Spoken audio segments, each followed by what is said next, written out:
Hello everyone, welcome to StockTrack.life. I am Mahavir.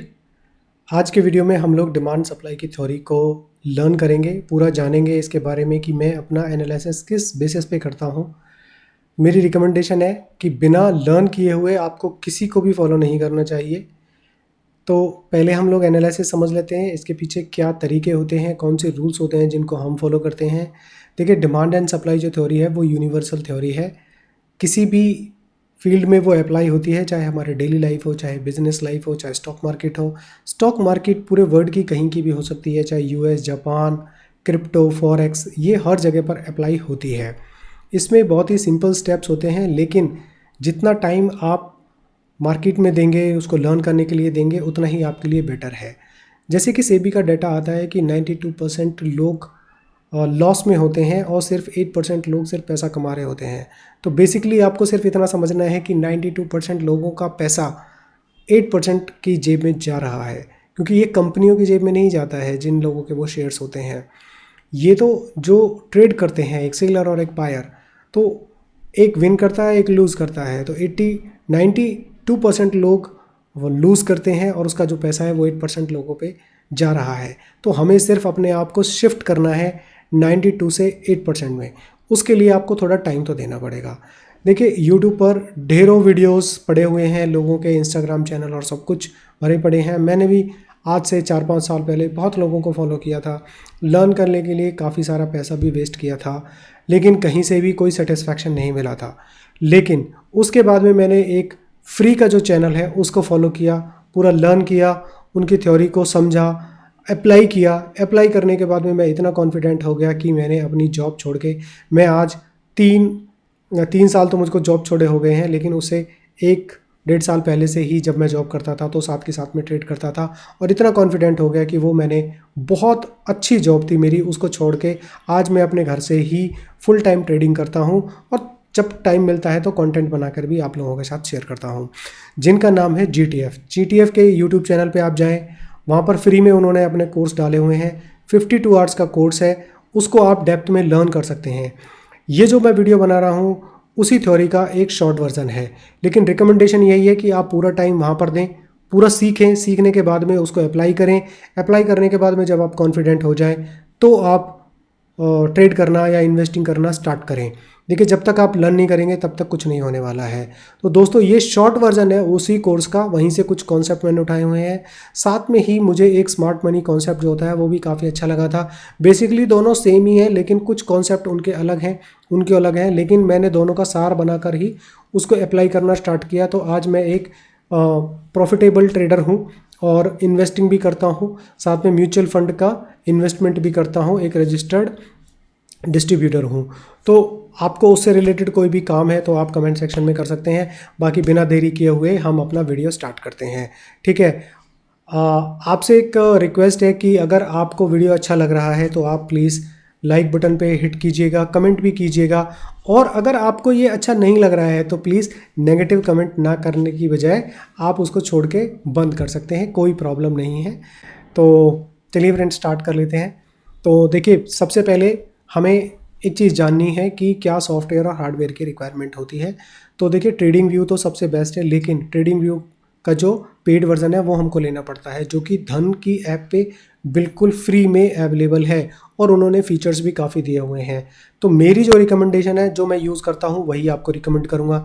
तो मैं आज की डेट में फुल फ्लैश धन को ही यूज़ करता हूँ, क्योंकि उन्होंने जो ट्रेड करने के लिए अलर्ट दिए हुए हैं, और अलर्ट के साथ में ही मैं ट्रेड कर सकता हूँ, चाहे मुझे इक्विटी में करना हो, चाहे मुझे ऑप्शंस में करना हो, ठीक है। दोनों ही के लिए बहुत अच्छे अच्छे उन्होंने ऑप्शंस दे रखे हैं। तो मेरी रिकमेंडेशन है कि जो ट्रेडिंग व्यू धन के साथ में होता है उसको आपको यूज़ करना है। अगर आपका धन पे अकाउंट नहीं है तो डिस्क्रिप्शन में लिंक है, उसको क्लिक करके अगर आप अकाउंट खोलेंगे तो कुछ बेनिफिट मुझे भी मिलेगा। अगर आपको ठीक लगता है तो वो भी आप कर सकते हैं। और सबसे बड़ी नेक्स्ट बात है कि आपको कंप्यूटर विद मल्टी स्क्रीन चाहिए। देखिए, इनिशियली लेवल पे आपको नहीं चाहिए अगर आपको इन्वेस्टमेंट का इशू है। वैसे तो रिकमेंडेड है कि आप उसको यूज़ करें, लेकिन कब, जब आप फुल टाइम ट्रेडर हैं। बाकी आप में एक वाइड स्क्रीन आपके पास में है या फिर एक लैपटॉप भी है 14-15 इंच का, तो भी कोई स्टार्टिंग में कोई प्रॉब्लम नहीं है। जब आप कुछ पैसा अर्न करना स्टार्ट कर दें और जब आप ये रेडी हो जाएं कि मुझको फुल टाइम ट्रेडिंग ही करनी है, तब जाकर आप मल्टी स्क्रीन ले सकते हैं। मेरे पास में वैसे मल्टी स्क्रीन नहीं है, मैंने एक 34 इंच का LG का वाइड स्क्रीन का मॉनिटर ले रखा है, जिस पर 4 या 6 कॉलम्स बन जाते हैं, डिवाइड हो जाता है चार्ट, और मल्टी टाइम फ्रेम पे मैं इजीली देख सकता हूं, जो हम आगे जाके सीखेंगे। देखिए, टैब और मोबाइल से कोई ट्रेडिंग एनालिसिस नहीं हो सकती है। ट्रेड को आप एग्जीक्यूट कर सकते हो, बट एनालिसिस तो बिल्कुल नहीं कर सकते हैं, और मेरी रिकमेंडेशन है कि एनालिसिस के लिए उसको यूज़ ना करें, आपकी आइज़ पे बहुत इसका इम्पैक्ट पड़ेगा। नेक्स्ट स्टार्ट करते हैं अपना प्रॉपर एनालिसिस। देखिए, एनालिसिस मार्केट का 2 तरीके से होता है, एक फंडामेंटल और एक टेक्निकल। हम जो सीखने जा रहे हैं वो टेक्निकल सीखने जा रहे हैं। फंडामेंटल लॉन्ग टर्म इन्वेस्टमेंट, जब आप 5 से 7 साल 10 साल के लिए इन्वेस्ट कर रहे हैं तो फंडामेंटल एनालिसिस करना बहुत ज़रूरी है। लेकिन अगर आप शॉर्ट टर्म में ट्रेड ले रहे हैं तो आपको फंडामेंटल से पता नहीं चलता है कि आप कहाँ पर ट्रेड लेनी है, और आपको वो ज़्यादा हेल्प नहीं कर पाता है। लेकिन टेक्निकल अगर हम लोग करते हैं, मतलब कि टेक्निकल का मीनिंग होता है कि हम या तो इंडिकेटर लगाएंगे, चार्ट का एनालिसिस करेंगे, हम जाकर वहाँ पर हम कैंडल स्टिक्स को रीड करेंगे, डिफरेंट पैटर्न्स, और बहुत सारे तरीके हैं करने के लिए। हम टेक्निकल ही करने जा रहे हैं, जो डिमांड एंड सप्लाई की थ्योरी है उसको टेक्निकल ही कहा जाता है, ठीक है। तो ये लॉन्ग टर्म के प्रोस्पेक्टिव से भी सही होती है, साथ के साथ में आप जो ट्रेडिंग करना चाहते हैं उसके लिए तो ये परफेक्ट टूल है। सो बेसिकली फंडामेंटल सिर्फ लॉन्ग टर्म प्रोस्पेक्टिव से है, लेकिन अगर आपको ट्रेडिंग और इन्वेस्टमेंट दोनों करनी है तो टेक्निकल भी काम आता है। तो हम यहाँ पर टेक्निकल सीखने जा रहे हैं।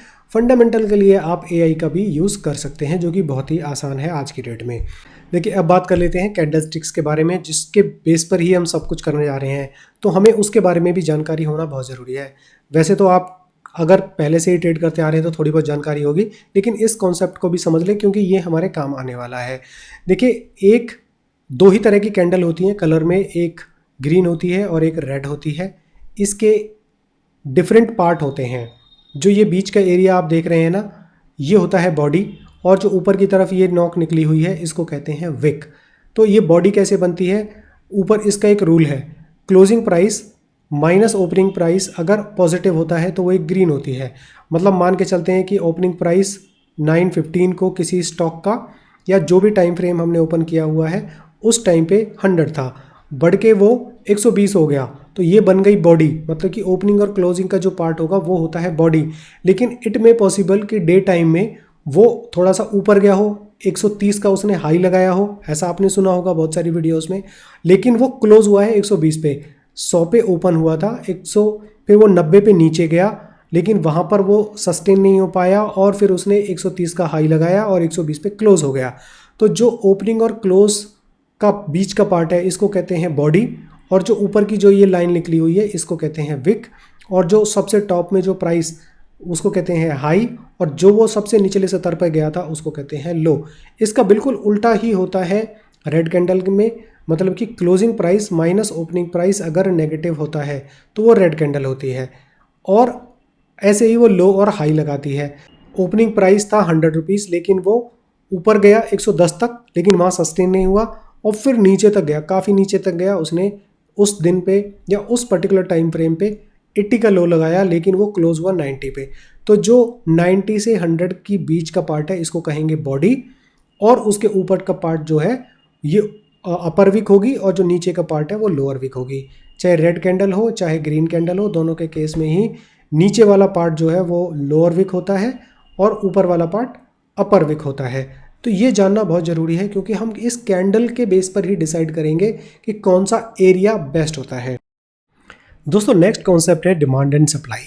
ये एक यूनिवर्सल रूल है, आपके सामने एक्सप्लेन कर देता हूँ, हो सकता है आपकी नॉलेज होती है। किसी भी चीज़ का जो प्राइस है वो इंक्रीज़ और जो डिक्रीज़ होता है वो डिमांड एंड सप्लाई के बेस पर हो सकता है। इसका एक प्रैक्टिकल एग्जांपल लेते हैं कि कोई एक सिटी है जहाँ पर 1 लाख लोग रहते हैं, और वहाँ पर एक होलसेल वेजिटेबल मार्केट होती है, वो वेजिटेबल्स की सप्लाई करती है। आपने देखा होगा रेनी सीजन्स में टमाटर या फिर प्याज के रेट बढ़ जाते हैं। वो कैसे बढ़ जाते हैं? क्योंकि रेनी सीजन में जो प्याज है उसकी सप्लाई कम हो जाती है, लेकिन बायर तो उतने ही है, मतलब कि बायर ज़्यादा होते हैं, सेलर्स कम हो जाते हैं, तो प्राइस इंक्रीज़ होता है।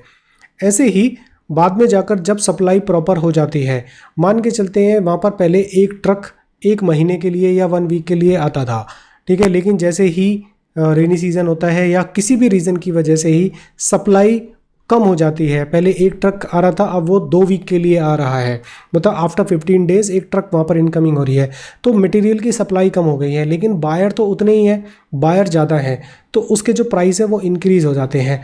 अब उसका उल्टा हो जाता है, मान लीजिए वहाँ पर एक ट्रक आ रहा था 1 वीक के अंदर में, ये एक नॉर्मल कंडीशन है, लेकिन वहाँ पर अभी एक और सेलर आ गया जो एक ट्रक भर के और ले आया, तो अब बेचने वाले ज़्यादा हो गए, मतलब कि सेलर ज़्यादा हो गए, और बायर तो उतने ही है, मतलब कि बायर की जो क्वांटिटी है वो कम है, नंबर ऑफ़ बायर जो है वो कम है, तो रेट है ऑब्वियसली नीचे हो जाएंगे। तो यही रूल शेयर मार्केट में भी अप्लाई होता है। किसी भी शेयर का प्राइस जो डिसाइड होता है वो बायर और सेलर की क्वांटिटी, उसके वॉल्यूम के ऊपर ही डिपेंड करता है, ठीक है। वॉल्यूम का मीनिंग ये नहीं है कि जो नीचे वॉल्यूम्स के जो बार बन रहे होते हैं उससे हमें कुछ लेना देना नहीं है, वो हमारे किसी काम के नहीं होते हैं इस थ्योरी के हिसाब से।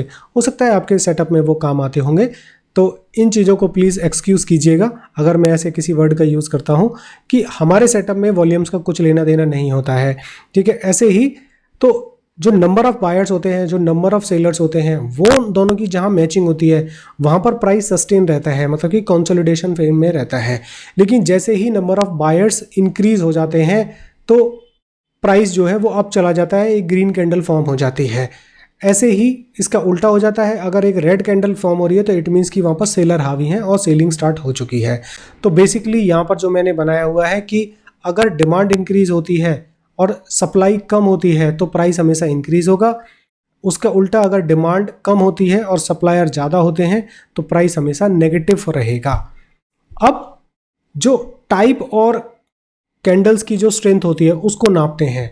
देखिए, इसको हमने सिर्फ 3 पार्ट में डिवाइड किया है, इसके बहुत सारे पैटर्न्स होते हैं। अगर आप जनरल यूट्यूब पे जाएंगे या बहुत सारी कोई बुक्स पढ़ेंगे तो वहाँ पर तो बहुत सारे कैंडल्स बनाया हुआ है, लेकिन इस थ्योरी के हिसाब से हम इसे सिर्फ 3 पार्ट में ही डिवाइड करते हैं।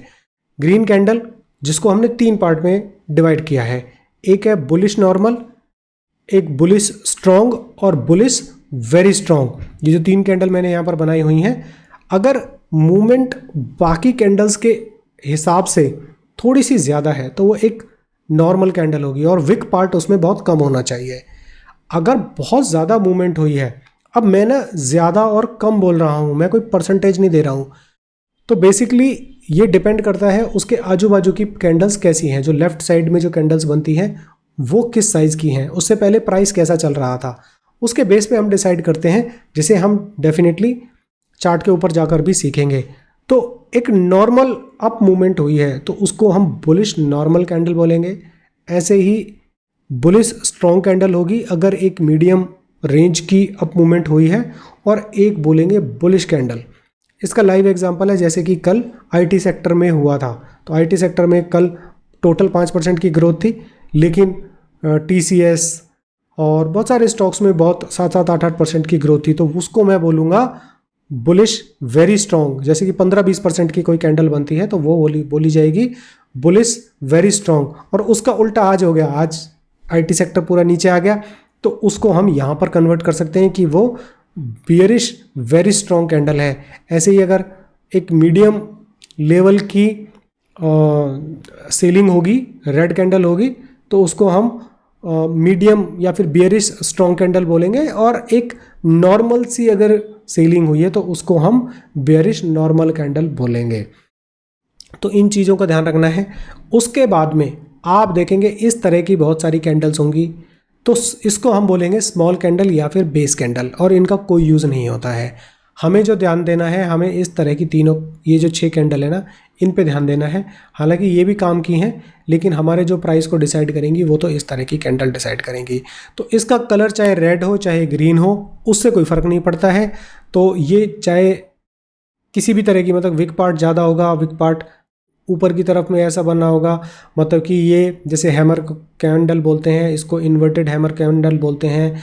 ये बिल्कुल छोटी सी, मतलब जहाँ पर क्वांटिटी, नंबर ऑफ बायर्स और सेलर्स इक्वल क्वांटिटी में होते हैं, तब ये कैंडल फॉर्म होती है। मतलब कि प्राइस ओपनिंग तक क्लोजिंग तक ऑलमोस्ट सेम रहा, मतलब कि 1% तक की अगर मूवमेंट हुई है तो उसको मैं कंसिडर करता हूँ स्मॉल कैंडल या फिर बेस कैंडल में। इसका कलर कोई होगा, उससे कोई फ़र्क नहीं पड़ेगा।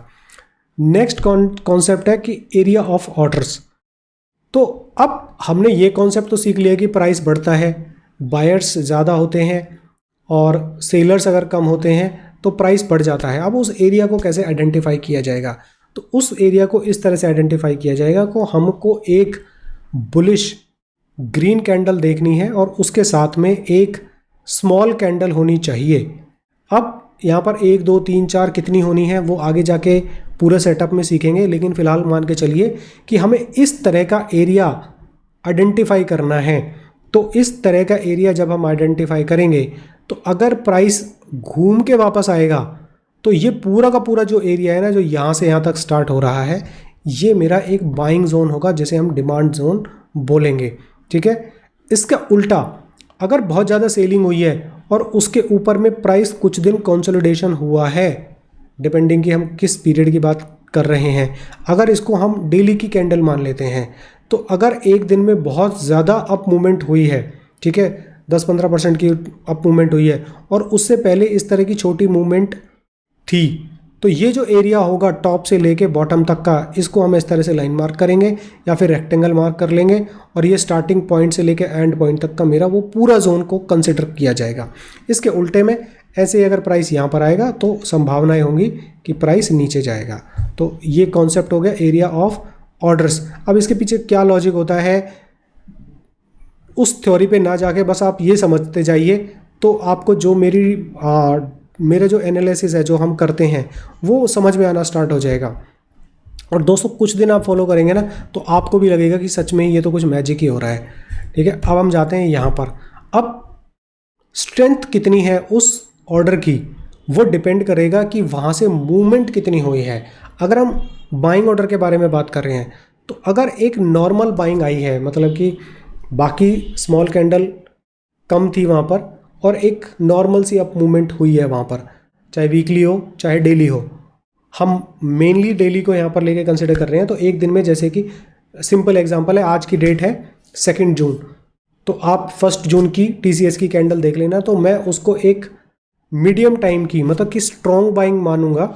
लेकिन वेरी स्ट्रॉन्ग करने के लिए जैसे कि 15-20% की बैक टू बैक कैंडल बन जाती हैं तो उसको हम वेरी स्ट्रॉन्ग कैंडल कहते हैं। तो जितना ज़्यादा अप मूवमेंट स्टार्ट हुआ होगा उस पर्टिकुलर एरिया से, उसको हम उतना ही स्ट्रॉन्ग मानेंगे। अगर नॉर्मल बाइंग आई हुई है तो एक नॉर्मल एरिया होगा, मतलब कि प्राइस थोड़ा सा ऊपर गया और वहीं से रिट्रेस होकर वापस आ गया तो एक नॉर्मल बाइंग होगी। लेकिन अगर बहुत ज़्यादा गया है, एग्जाम्पल के लिए ले लेते हैं कि यहाँ पर 10% की बाइंग आई है, ठीक है, अप मूवमेंट हुई है, तो एक नॉर्मल बाइंग है, तो उतना स्ट्रॉन्ग नहीं है। लेकिन वहीं अगर एक 20% की बाइंग आई है और फिर प्राइस रिट्रेस होकर वहाँ पर आना है तो उसका वहाँ से प्राइस में अप मूवमेंट रिवर्सल होने की संभावनाएं ज़्यादा होंगी।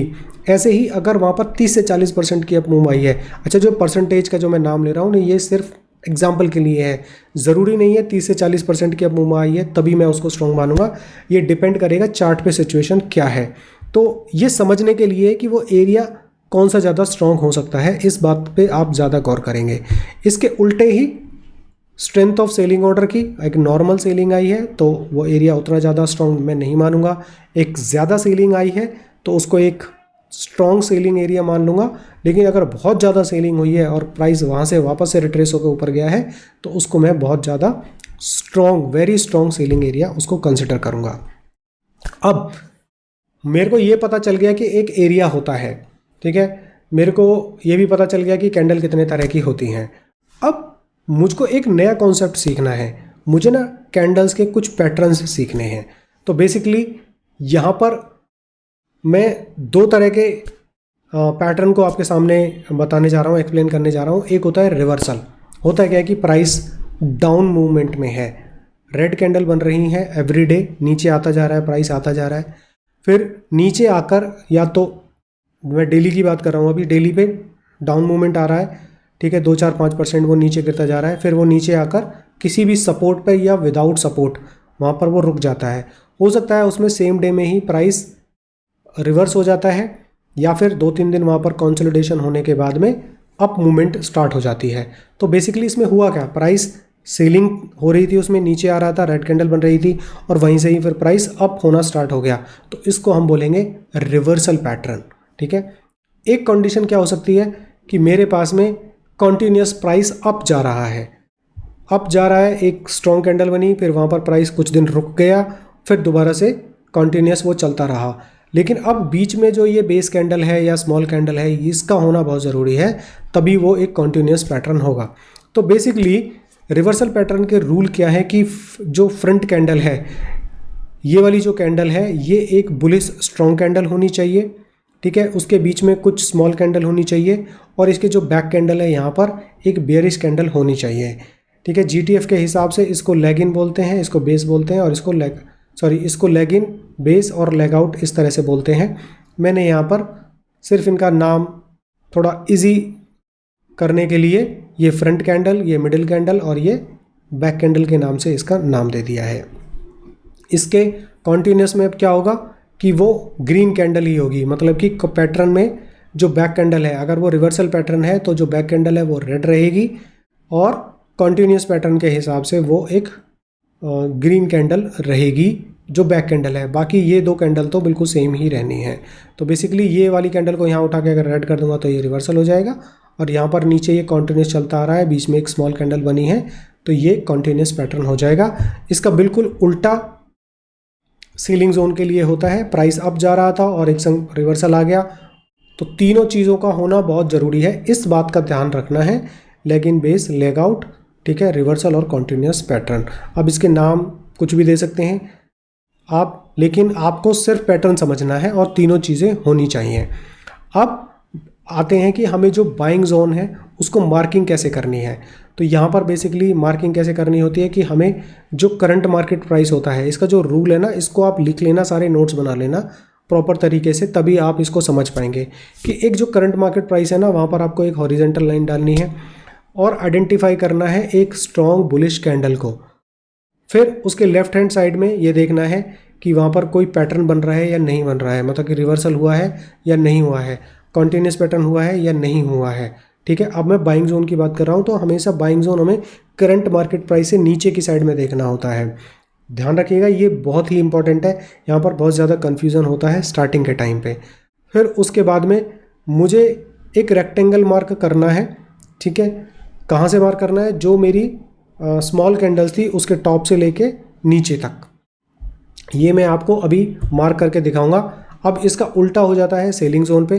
करंट मार्केट प्राइस पे हम लोग एक हॉरिजॉन्टल लाइन ड्रॉ करते हैं। अब सेलिंग जोन के लिए मैं हमेशा उस लाइन के ऊपर ही देखूंगा और लेफ्ट हैंड साइड पे जाके चेक करूंगा कि कोई स्ट्रॉन्ग सेलिंग कैंडल मुझे मिल जाए, मतलब कि रेड कैंडल मुझे मिल जाए। जब वो मुझे आइडेंटिफाई हो जाएगी तो मैं पैटर्न को देखूंगा। अगर वो मुझे पैटर्न मिल जाता है तो जो बेस कैंडल या स्मॉल कैंडल को मैंने मार्क किया है उसके नीचे से लेके ऊपर तक, ध्यान रखेंगे, उसके बॉडी से लेके जो नीचे की जो बॉडी है उस पार्ट से लेके, मतलब कि क्लोजिंग प्राइस से लेके ऊपर की विक तक को मैं उसको मार्क करूंगा। तो ये इस तरह से मैं सेलिंग और बाइंग जोन को मार्क करूंगा। इसके बाद में नेक्स्ट कॉन्सेप्ट पे आते हैं, लेकिन पहले मैं आपको ना चार्ट पे लेके चलता हूं और वहां पर कुछ मार्किंग करके आपको दिखा देता हूं एग्जाम्पल के लिए। तो चलिए फ्रेंड, ओपन करते हैं चार्ट और वहां पर मार्क करने की कोशिश करते हैं डिफरेंट टाइम फ्रेम पे। तो दोस्तों, मैंने ट्रेडिंग व्यू पर GE शिप को ओपन कर लिया है। अब हम यहाँ पर अपनी मार्किंग करना स्टार्ट करेंगे जो भी अब तक हमने सीखा है। लेकिन इससे पहले आपको एक चीज़ की कमिटमेंट करनी है कि आपको ट्रेड नहीं लेना है। एटलीस्ट इस सेटअप को देख के जो भी मैं आपको बता रहा हूँ ना, अभी मैं ड्रॉ करूँगा और वहाँ पर आपको क्लियरली पता चलेगा कि किस तरह से प्लान की जाती है, एंट्री, स्टॉप लॉस, टारगेट, सब कुछ। मैं बेसिकली जो मार्किंग में जो करूँगा वहाँ पर मैं आपको ये दिखाऊँगा कि कैसे प्राइस वहाँ पर रिएक्शन हुआ। हमें यही तो चाहिए होता है कि हमें ये पता चल जाए कि इस पर्टिकुलर रेंज में आगे प्राइस में डाउन मूवमेंट होगी या अप मूवमेंट होगी। अकॉर्डिंग टू दैट हम अपना रिस्क मैनेजमेंट के हिसाब से एंट्री, स्टॉप लॉस और टारगेट को प्लान कर लेते हैं। तो आपको अभी ट्रेड नहीं लेनी है, जब ये कंप्लीट हो जाएगा और मैं आपको बोल दूंगा कि अब आप ट्रेड लेने के लिए रेडी हैं, अगर आप फॉलो कर रहे हैं सारे रूल्स को, तभी आप कोई ट्रेड प्लान कीजिएगा प्लीज़, इससे आपको लॉस हो सकता है। अब मैं क्या कर रहा हूँ, यहाँ पर ना एक रिप्ले का ऑप्शन होता है ट्रेडिंग व्यू के ऊपर में, ये धन के ऊपर में भी अवेलेबल है, उसको मैं यूज़ कर रहा हूँ। तो मैं क्या कर रहा हूँ, थोड़ा सा बैक में जाके ना यहाँ पर जैसे कि मैं ये वाली कैंडल तक आ जाता हूँ। अब हम ये देखेंगे कि इसमें आगे हो क्या रहा है और हमें किस तरह से प्लान करना है, देखना है, क्योंकि यही चीज़ें ही मैं आपको डेली बेसिस पे जो मेरी वीडियोस होंगी मार्केट चर्चा के नाम से, वही तो मैं आपको बताऊंगा। वहाँ पर हम लोग डेली जाएंगे, जिसमें मूवमेंट होगी, मार्किंग करेंगे, अलर्ट लगाएंगे। जब कभी भी प्राइस वहाँ पर आएगा तो रिस्क मैनेजमेंट के हिसाब से हम एंट्री, स्टॉप लॉस, टारगेट लगाकर अपना प्लानिंग करेंगे। तो यहाँ से ये चीज़ें समझना आपको स्टार्ट हो जाएंगी। अब मैं चलता हूँ कि भाई नेक्स्ट डे क्या होगा। नेक्स्ट डे कैंडल बनी, इसमें कुछ मूवमेंट नहीं हुआ, हमने छोड़ दिया, नेक्स्ट पे गए। इसमें एक क्या हुआ, नीचे यहाँ पर प्राइस था और ये गैप अप ओपन हुआ, लेकिन इमीडिएटली नीचे आ गया। अब मेरे को करंट मार्केट प्राइस जब मैं यहाँ पर देख रहा हूँ, ठीक है, यहाँ पर मैंने एक हॉरिजॉन्टल लाइन को ड्रॉ किया, इसमें मुझे मार्क करना है बाइंग जोन। बाइंग जोन नीचे की तरफ अगर मैं देखूंगा तो कोई भी मेरे को स्ट्रॉन्ग ग्रीन कैंडल नज़र नहीं आ रही है, तो इसमें मैं कुछ नहीं करूँगा। सेलिंग जोन के लिए अप की साइड देखूंगा तो अप की साइड में भी कुछ नज़र नहीं आ रहा है, ठीक है। ज़्यादा पीछे तक नहीं जाना है आज की डेट में, हमको सिर्फ ऊपर की साइड ही देखना है, मतलब करंट स्क्रीन पे जितनी भी कैंडल दिख रही है ना वही देखना है, बहुत पीछे तक नहीं जाना है। अभी हम डेली पे बात कर रहे हैं, ठीक है, डेली के टाइम फ्रेम पर ध्यान रखिएगा। अब हम नेक्स्ट कैंडल पे जाएंगे, कुछ नहीं हुआ। नेक्स्ट एक ग्रीन कैंडल बनी है, ठीक है, लेकिन अब आप देखेंगे ना इसकी रेंज और इसकी रेंज, ये रेंज और ये रेंज बिल्कुल बराबर है, तो मैं इसको नॉर्मल भी कंसिडर नहीं करूँगा। तो ऐसी कैंडल हमको कंसिडर नहीं करनी है। यही प्रैक्टिस है जो आपको करनी है, क्योंकि जब मैंने आपको पिक्चर दिखाई थी तो वहाँ के हिसाब से तो ये बिल्कुल ठीक बन रही है, लेकिन मैंने आपको ये भी बताया था कि आजू बाजू की कैंडल के ऊपर भी डिपेंड करेगा।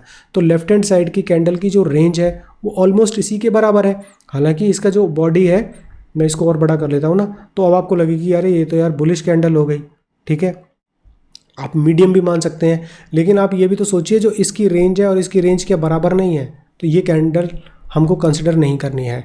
नेक्स्ट कैंडल रेड बनी है, लेकिन ये वाली कैंडल को भी मैं कंसिडर नहीं कर सकता क्योंकि मेरा पैटर्न अभी नहीं बना है कोई भी, ठीक है ना। तो कॉन्टिन्यूस बनना है, तो पहला स्टेप है कि हम लोगों को, ये बुलिश कैंडल बनी है, ये तो कुछ भी नहीं हुआ तो इसको छोड़ दो।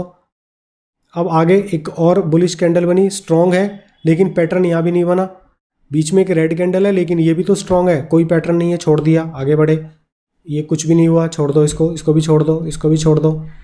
ये अब यहाँ पर देखिए, ये इसकी रेंज और इसकी रेंज और इसकी रेंज भी बराबर ही है, तो इसको भी मैं कंसिडर नहीं कर सकता। हालांकि एक नॉर्मल सेलिंग कैंडल तो है, बुलिश बियरिश कैंडल है, नीचे दो बन गई हैं। अब मेरे को थोड़ा सा सतर्क हो जाना चाहिए। अब दो बन गई हैं, अरे ये तो फिर से वैसी बन गई, कोई दिक्कत नहीं है, छोड़ दो।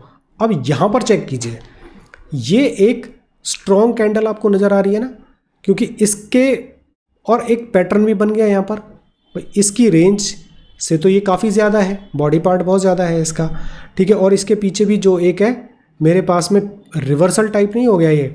अगर मैं इस पर मार्क करूँगा तो जैसे हमने सीखा था, तो क्या ये ऐसे रिवर्सल नहीं है, ये कैंडल नीचे आ रही थी, नीचे आ रही थी, यहाँ पर एक दिन कंसोलिडेशन हुआ ये वाला और ये ऊपर चली गई, तो ये रिवर्सल पैटर्न हो गया। अब देखिए जैसे हमने वहाँ पर ड्रॉ किया था एग्जैक्टली सेम तो बनेगी नहीं, बहुत कंफ्यूजिंग पैटर्न्स बनेंगे। लेकिन आपको प्रैक्टिस करते करते करते वो चीज़ें आनी चाहिए, और उसके लिए आपको मुझे फॉलो करना पड़ेगा अगर ये सब कुछ आप सीखना चाहते हो।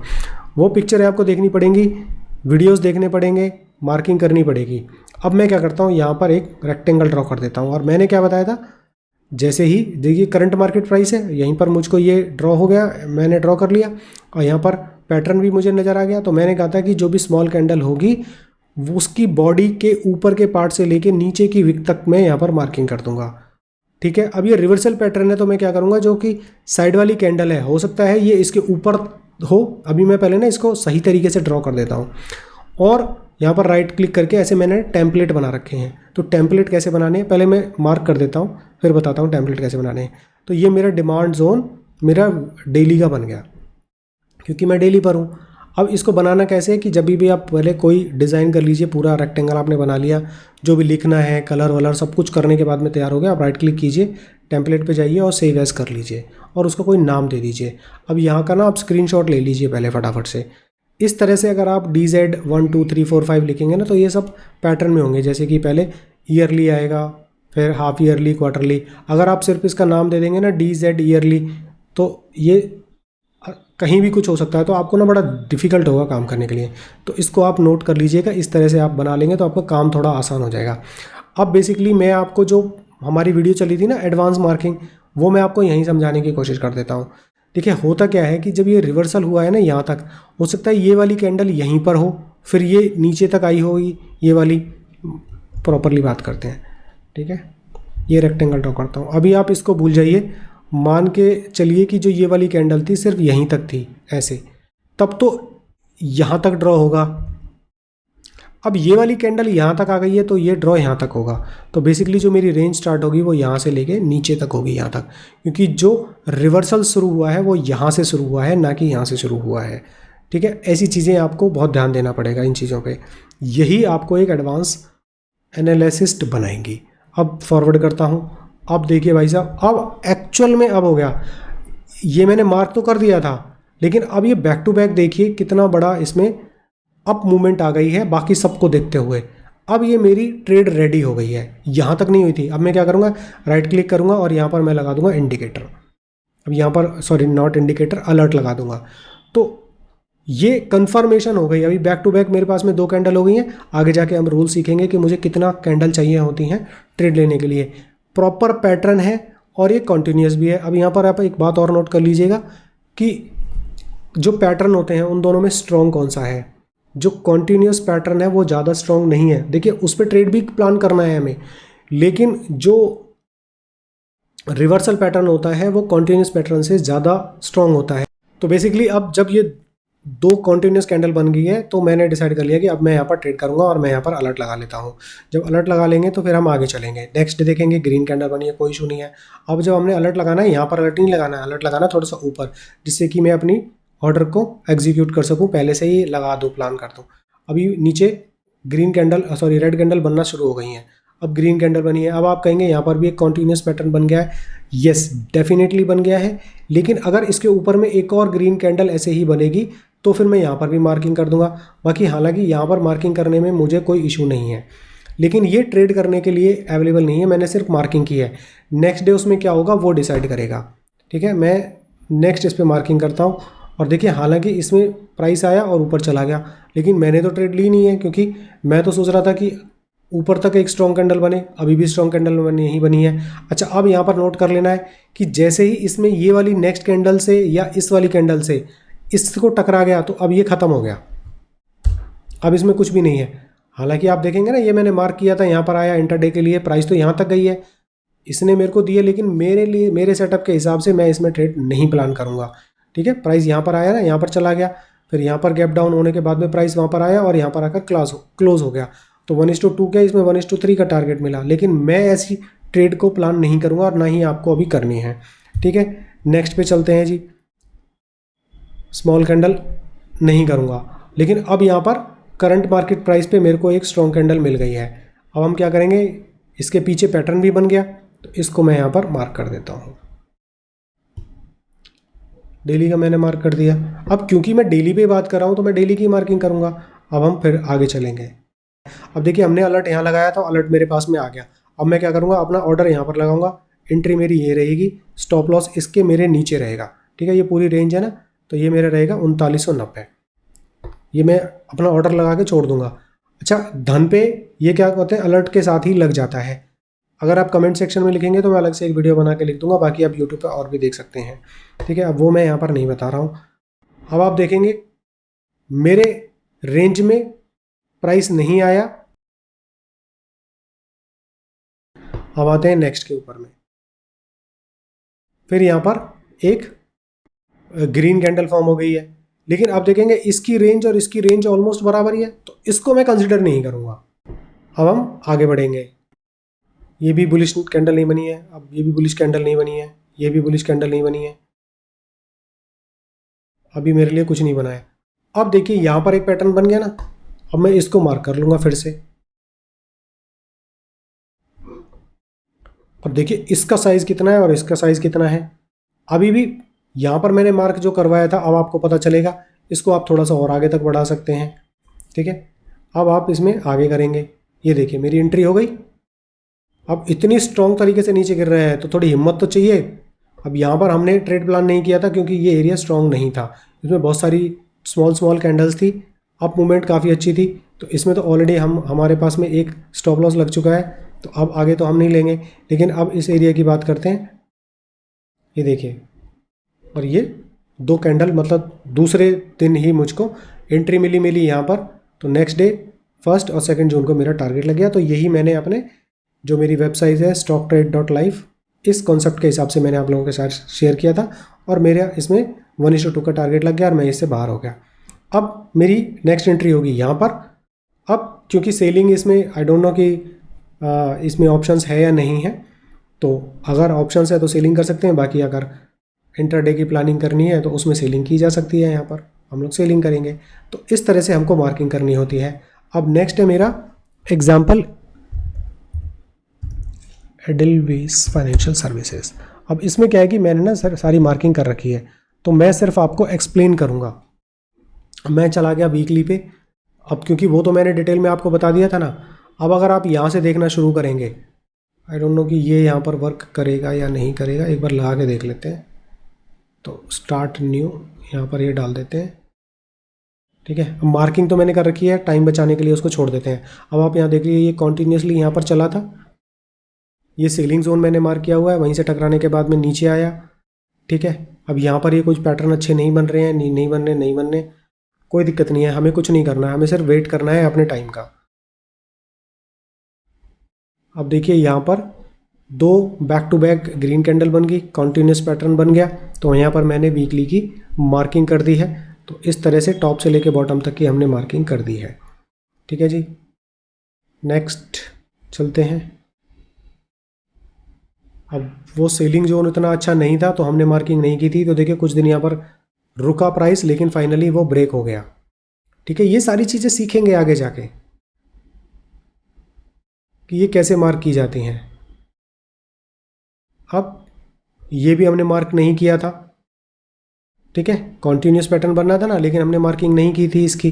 क्यों मार्किंग नहीं की थी? क्योंकि ये स्ट्रॉन्ग तो है, लेकिन इसकी रेंज देखिए, बेस कैंडल और स्मॉल कैंडल सही नहीं है, तो इसकी हमने मार्किंग नहीं की।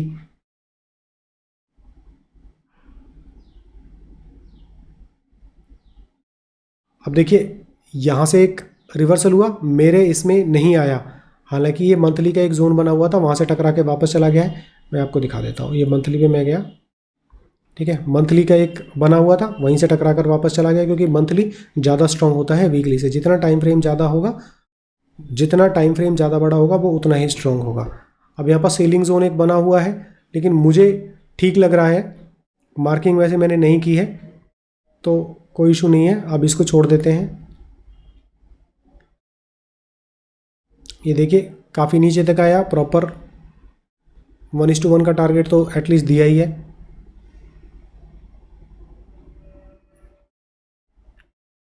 अब देखिए यहाँ पर जब आया मैंने अलर्ट लगा दिया, प्राइस यहाँ पर आया। अब आगे की बात करते हैं। ये यहाँ तक मुझे 1:2 का टारगेट मिल गया, आगे में चला।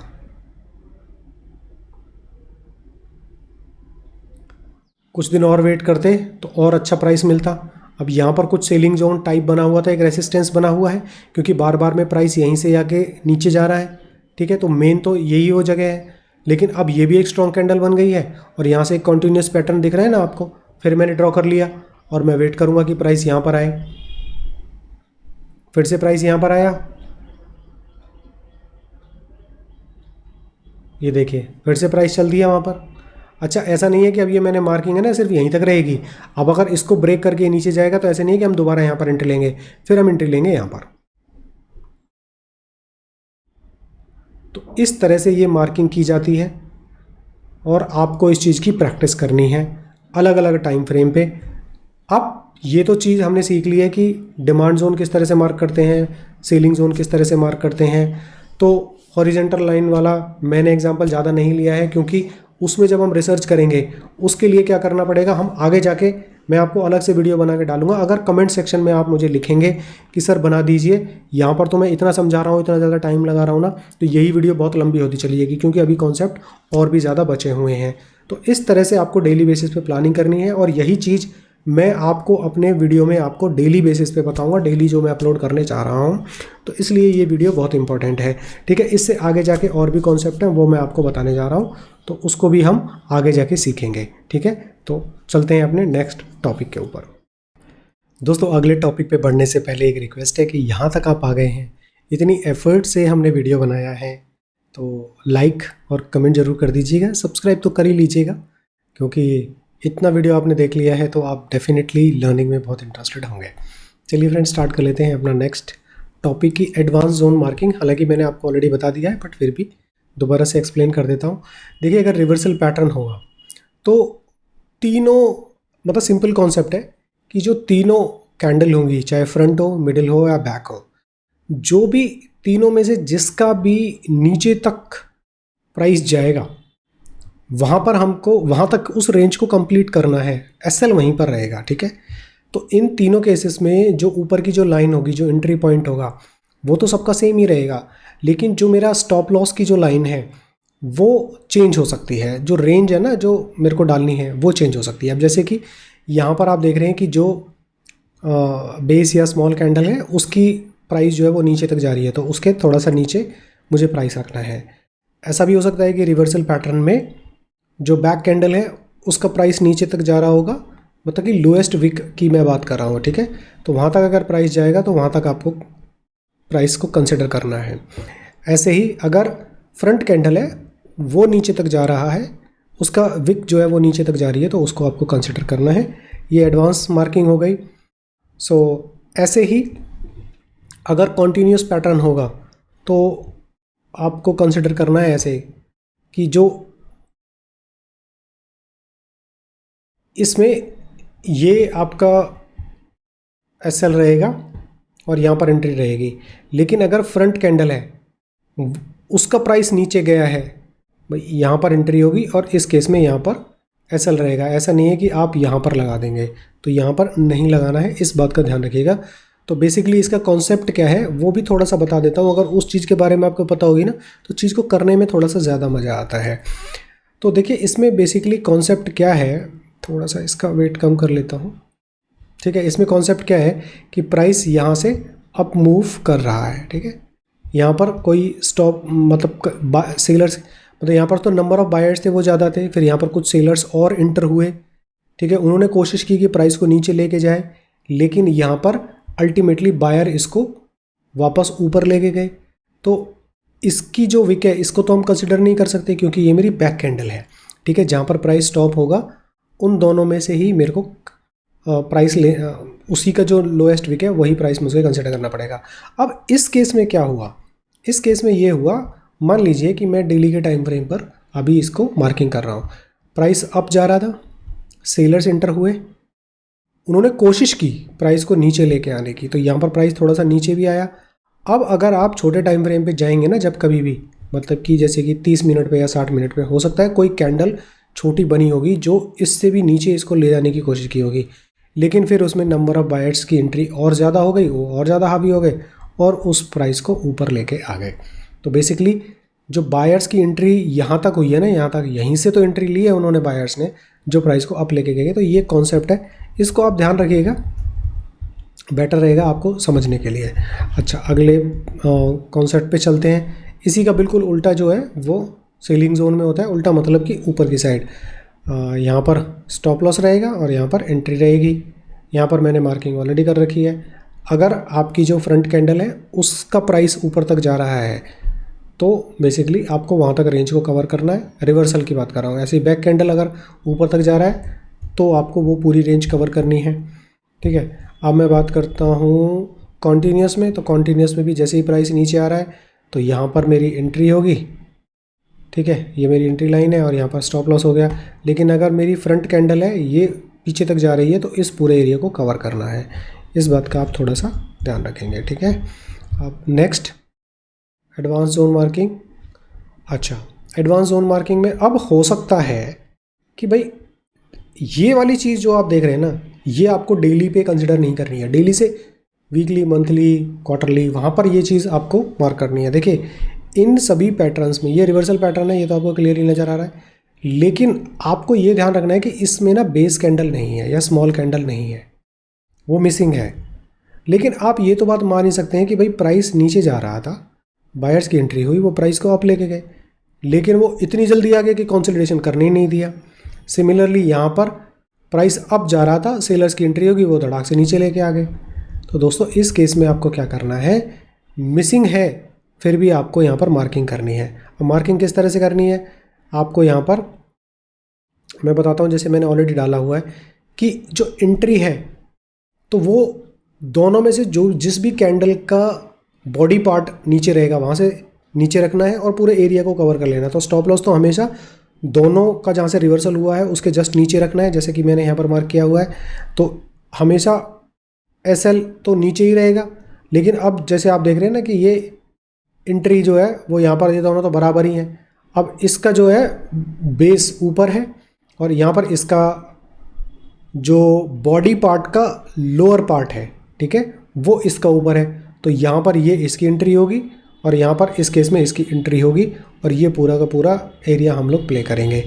ऐसे ही दोनों का अगर सेम है तब तो ईजी है मार्क करना, लेकिन जिसका भी बॉडी पार्ट का इसका टॉप पार्ट होगा, ठीक है, उसी को हम लोग एंट्री कंसिडर करेंगे और SL जो है वो हमेशा उस रेंज से नीचे रहेगा। तो इस बात का ध्यान रखिएगा। एंड इसके बारे में हम ऑलरेडी बात कर चुके हैं, वैसे फिर बता देता हूँ कि अगर यहाँ पर एंट्री रखनी है, यहाँ पर स्टॉप लॉस रखना है, नीचे जो एरिया हमने मार्क किया है ना इसके थोड़ा सा ऊपर एंट्री करनी है और थोड़ा सा ज़्यादा नीचे हमको स्टॉप लॉस रखना है। इसका कॉन्सेप्ट है वो हम आगे बात करेंगे कभी भी, जब मेरी मार्केट चर्चा वाली जो वीडियोज़ है ना वहाँ पर आपको बताऊँगा सारे कॉन्सेप्ट के स्टॉप लॉस को नीचे क्यों रखा जाता है। ऐसे ही नेक्स्ट है कि भाई कौन सा टाइम फ्रेम ज़्यादा स्ट्रॉन्ग होता है। देखिए अगर हम बात करें डेली, वीकली, मंथली और क्वार्टरली, तो जो हाईएस्ट टाइम फ्रेम होता है ना वो ज़्यादा स्ट्रॉन्ग होता है। यहाँ पर देखिए सिर्फ एक ही कैंडल है डेली की, ये 3 कैंडल है, लेकिन यहाँ वीकली में इसमें 5 वर्किंग डे की मतलब ट्रेडिंग डेज की 5 कैंडल इंक्लूड है, तब मतलब 5 कैंडल जब ऊपर गई हैं तो ये वीकली का जोन बना है। ऐसे ही यहाँ पर जब ऑलमोस्ट 22 ट्रेडिंग डेज की कैंडल अप गई हैं तो ये मंथली जोन बना है। सिमिलरली जब 66 कैंडल ऑलमोस्ट, छुट्टियों को आप हटा दें, वो अप गई हैं तो ये मूवमेंट हुई है। ऐसे ही आप लगाएंगे कि ऐसे ही 12 महीने की 6 कैंडल बनी है तो हाफ ईयरली, और मंथली की 12 कैंडल जब हुई है तो ईयरली बनाया है। हो सकता है मैंने बीच में कुछ लाइन गलत बोली हो तो उसको आप एक्सक्यूज़ कीजिएगा, ठीक है। तो इस पे ध्यान रखिएगा कि जितना हायर टाइम फ्रेम होगा उतना ही ज़्यादा मजबूत होगा। तो जब भी मैं, आपने देखा होगा मेरी वीडियोस में, मैं कभी भी ईयरली, हाफ ईयरली, क्वार्टरली की बात करता हूँ तो मैं कहता हूँ इन्वेस्ट कर दो, क्योंकि वहाँ ट्रेडिंग करने का मतलब ही नहीं है। ट्रेडिंग करेंगे छोटे छोटे टाइम फ्रेम पे जब हमको ट्रेड मिलेगी, लेकिन इन्वेस्टिंग का मीनिंग है भाई क्वार्टरली जोन में आया है तो ऑब्वियसली वो रेंज थोड़ी सी ज़्यादा होती है, तो हम लोग ज़्यादा का टारगेट भी तो चाहते हैं कि हमें मिलना चाहिए।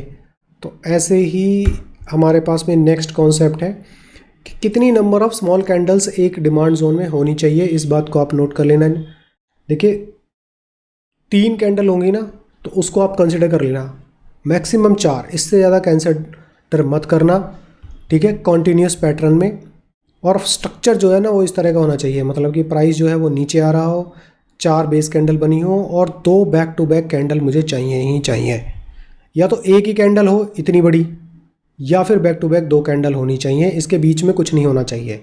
कभी यहाँ भी बेस कैंडल को आप कंसिडर करें। मैं बार बार जो रिपीट कर रहा हूँ ना उसको याद रखिए कि बैक टू बैक 2 कैंडल या उससे ज़्यादा होनी चाहिए, मिनिमम 1 से मेरा काम नहीं चलेगा, ठीक है।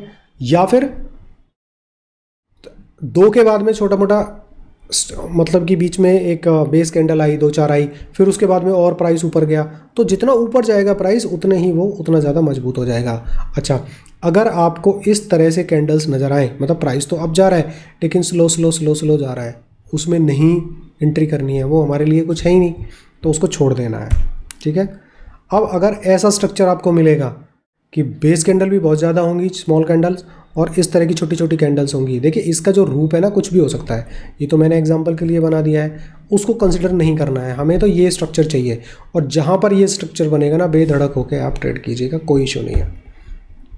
उसका उल्टा सेलिंग जोन में, ऐसे इसको हम लोग डिस्ट्रीब्यूशन ऑफ प्राइस बोलते हैं, तो इसको कंसिडर नहीं करना है, यही जोन को हमें आइडेंटिफाई करना है और ट्रेड करना है, ठीक है। विच जोन इज़ स्ट्रॉन्ग, ठीक है। तो एक मैंने बता दिया आपको, 3 या फिर 4 होना चाहिए, उससे ज़्यादा होगी तो उसको कंसिडर मत कीजिएगा। तो ये हम ऑलरेडी बात कर चुके हैं। अब गैप अप और गैप डाउन की बात कर लेते हैं, ठीक है।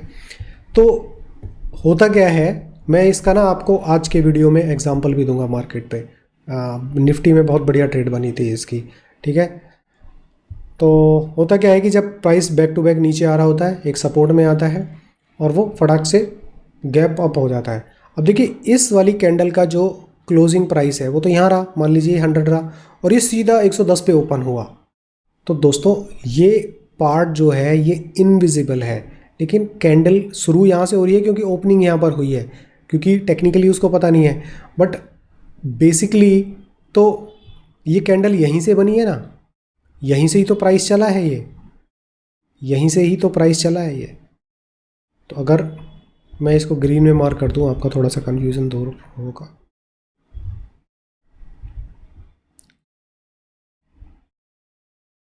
ठीक है, शेप्स का पता नहीं है, छोड़िए। तो ये प्राइस यहाँ पर क्लोज हुआ था, अगले दिन ये यहाँ पर ओपन हुई है, लेकिन ये इनविजिबल पार्ट है ना ये, तो ये तो कितनी स्ट्रांग हो गई है।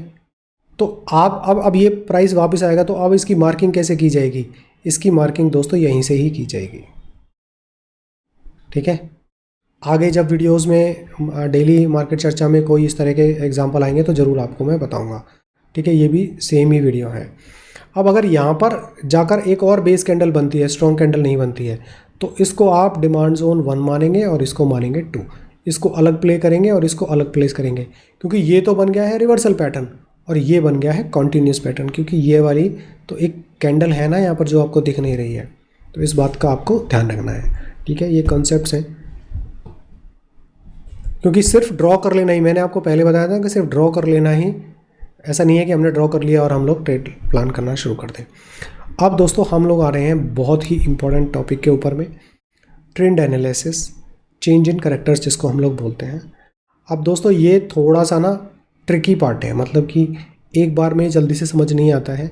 इवन जब भी मैं लर्न कर रहा था तो मुझे भी इतनी जल्दी नहीं आया था समझ में, फिर धीरे धीरे धीरे धीरे जब मैंने प्रैक्टिस करना स्टार्ट किया तो फिर मुझे समझ आने लगा कि ये कैसे हम लोग निकालते हैं, ठीक है। देखिए अलग अलग सेटअप में अलग अलग लोगों के अलग अलग विचार होते हैं कि किस तरह से हम लोग ट्रेंड को एनालाइज करते हैं, लेकिन जो यहाँ पर बताया गया है मुझे वही सही लगता है और उसी को ही मैं फॉलो करता हूँ। क्योंकि ट्रेंड का एनालिसिस अगर हमने नहीं किया है तो फिर हम अच्छे से ट्रेड नहीं कर पाएंगे, क्योंकि हमें पता ही नहीं है कि किस तरफ में झुकाव ज़्यादा है मार्केट का। डाउन ट्रेंड है तो हम नहीं लेंगे, साइडवेज है तो भी हम कुछ नहीं करेंगे, अप ट्रेंड है तो हम बाय करेंगे, हम लॉन्ग की ट्रेड लेंगे, ठीक है। डाउन ट्रेंड है तो हम लोग शॉर्ट की जो ट्रेड है उसको आइडेंटिफाई करने की कोशिश करेंगे। लॉजिक क्या है वो बता देता हूँ। देखिए मान के चलते हैं कि अभी डाउन ट्रेंड है, ठीक है, ऐसे ही मान लेते हैं अभी कि मैंने आपको बताया नहीं है कि अभी क्या है, मैं ये मान के चलता हूँ कि अभी डाउन ट्रेंड ही है। अब वो कब कन्वर्ट होगा अप ट्रेंड में और कब साइडवेज होगा वो आपको बता दे रहा हूँ। देखिए जब डाउन ट्रेंड है मतलब कि प्राइस नीचे की तरफ चलता ही जा रहा है, क्यों है डाउन ट्रेंड, वो कैसे है वो भी हम आपको बताएंगे, ठीक है। जब वो पहला सप्लाई जोन ब्रेक करेगा तो डाउन ट्रेंड में है, ठीक है। डाउन ट्रेंड के बाद में जब वो अप जाने की कोशिश करेगा तो ऊपर सप्लाई जोन बन रहे होंगे ना, मान के चल रहे हैं कि हम अभी डेली के टाइम फ्रेम पर हैं, ठीक है। तो डेली के टाइम फ्रेम पर है और जैसे ही पहला डेली का कोई या तो अच्छा, इसमें ना एक चीज़ और बात आपको ध्यान रखनी है कि जैसे कि हमने बताया कि सप्लाई जोन ऐसा नहीं होना चाहिए जैसा कि हमने अभी पढ़ा है। मतलब कि ऐसा नहीं है कि मुझे 2 कॉन्टीन्यूस बढ़िया कैंडल ही चाहिए और बहुत कम बेस कैंडल चाहिए, वो तो स्ट्रॉन्ग हमें किस में ट्रेड करना है उसके लिए बात है। लेकिन अगर वहाँ पर 10-12 कैंडल भी हैं और 2-3 सेलिंग जोन की कैंडल्स बनी हुई हैं, रेड कैंडल्स बनी हुई हैं, मतलब कि अगर सेलिंग जोन का स्ट्रक्चर टाइप भी है ना तो उसको भी कंसिडर कर लेंगे यहाँ पर, क्योंकि यहाँ पर हम लोग ट्रेड किस में कर रहे हैं वो बात नहीं कर रहे हैं, हम कह रहे हैं ऐसा एक स्ट्रक्चर बना हुआ है उसको ब्रेक करता है। अब ब्रेक कैसे करेगा कि उसके ऊपर में क्लोजिंग करेगा तो वो साइडवेज हो जाएगा। अब मैं दोबारा से रिपीट करता हूँ कि मान लीजिए प्राइस जो है वो डाउन ट्रेंड है, नीचे नीचे back to back red candles बनती जा रही हैं, अब उसमें रिवर्सल आना स्टार्ट हुआ, ठीक है। रिवर्सल जब आना स्टार्ट करेगा तो वो पहला सेलिंग जोन डेली का ब्रेक करेगा, क्योंकि हम डेली पे बात कर रहे हैं। जब हम वीकली पे चेक कर रहे होंगे तो हम फिर वीकली का देखेंगे, मंथली का है तो मंथली का, 125 की कैंडल है, 60 मिनट्स की है, मतलब जिस भी पीरियड पे हम लोग ट्रेंड चेक कर रहे हैं, जिस भी टाइम फ्रेम पे, उसी की बात कर रहे हैं, उसका अगर कोई सेलिंग जोन बना हुआ है उस सेलिंग जोन के ऊपर में सेम कैंडल ने जो ग्रीन कैंडल फॉर्म होगी वो क्लोजिंग देनी चाहिए, और वो कैंडल भी थोड़ी ठीक ठाक होनी चाहिए, तो उसको मानेंगे साइडवेज है। अब प्राइस उसको ब्रेक करेगा, फिर ऊपर जाएगा। जैसे ही वो दूसरा ब्रेक करेगा सेलिंग जोन डेली का, तो वो अप ट्रेंड में कन्वर्ट हो जाएगा। बस यही कॉन्सेप्ट है। ऐसे ही अगर अप ट्रेंड है, ऊपर की तरफ जा रहा है, तो पहला डेली का डिमांड जोन या फिर जिस भी टाइम फ्रेम पे आप उसको चेक कर रहे हैं, उसके पहले काइंड ऑफ स्ट्रक्चर बना हुआ है उसको ब्रेक करेगा, तो वो साइडवेज हो जाएगा। और जैसे ही दूसरे को ब्रेक करेगा वो डाउन ट्रेंड में कन्वर्ट हो जाएगा। जैसे कि यहाँ पर एग्जांपल दे रहा हूँ कि भाई प्राइस नीचे की तरफ आ रहा है, मैं मान के चल रहा हूँ कि यहाँ पर जब प्राइस था तो वो डाउन ट्रेंड में था, और यहाँ पर ये स्ट्रक्चर बनाते जा रहा है, ठीक है, नीचे नीचे बेस कैंडल बनाता जा रहा है। अब यहाँ पर रिवर्सल स्टार्ट हुआ तो ये वाली कैंडल फॉर्म हुई।